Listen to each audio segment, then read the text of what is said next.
నమస్తే అండి, నేను మీ పున్నా ఎల్లయ్యని. మనం చూస్తున్నది ఇన్సులిన్ ఆకు. ఇది చాలామంది కుండీల్లో అవి పెంచుకుంటుంటారు, కొంతమందికి అయితే తెలియదు ఈ ఇన్సులిన్ ఆకు అనేది. ఇవి మనం ఇంట్లో పెంచుకోవచ్చు. ఈ డయాబెటీస్ ఉన్న వాళ్ళకు ఈ ఇన్సులిన్ ఆకు కానీ వాడగలిగితే, ప్రతిరోజు ఒక ఆకు తినగలిగితే రక్తంలోని చక్కెర స్థాయిలను కూడా కంట్రోల్ చేస్తుందన్నమాట. ఆకు చూడండి, వెడల్పు ఉంటుంది, పసుపు ఆకులాగా ఉంటుంది. ఈ మొక్క ఆకులు షుగర్ ఉన్న వారికి దివ్య ఔషధంగా పనిచేస్తుంది. ఈ చక్కెర వ్యాధికి మాత్రమే కాదు, ఈ ఇన్సులిన్ మొక్క ఆకు జలుబు, దగ్గు, ఉబ్బసం, ఈ కంటి వ్యాధులకు సంబంధించి కూడా బాగా పనిచేస్తుంది. ఎక్కువగా ఇన్సులిన్ ఆకు గర్భవతులు కానీ పాలిచ్చే తల్లులు వాడకూడదు. వాళ్ళు మాత్రం వైద్యుని సలహా మేరకే వాడాలి. మిగతా డయాబెటీస్ ఉన్నవాళ్ళు ప్రతిరోజు కానీ ఈ ఆకును వాడగలిగితే ఈ డయాబెటీస్ పెరగకుండా ఉంటుంది.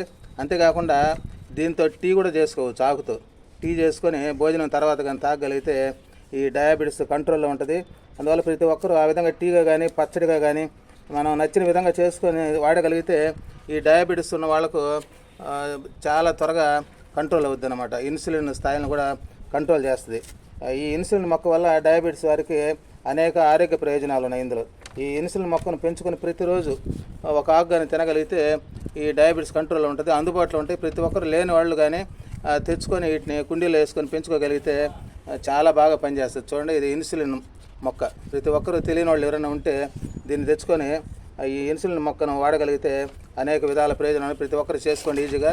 నచ్చితే సబ్స్క్రైబ్ చేయండి. ఇలాంటివన్నీ మీకు ఆరోగ్యపరమైనటివి వైద్యపరంగా తెలియజేస్తుంటాయి కాబట్టి ప్రతి ఒక్కరూ తెచ్చుకొని ఇంట్లో పెంచుకొని వాడగలిగితే ఈ డయాబెటీస్ వాళ్ళు చాలా ఆరోగ్యకరమైనది కాబట్టి ప్రతి ఒక్కరు వాడండి. నమస్తే.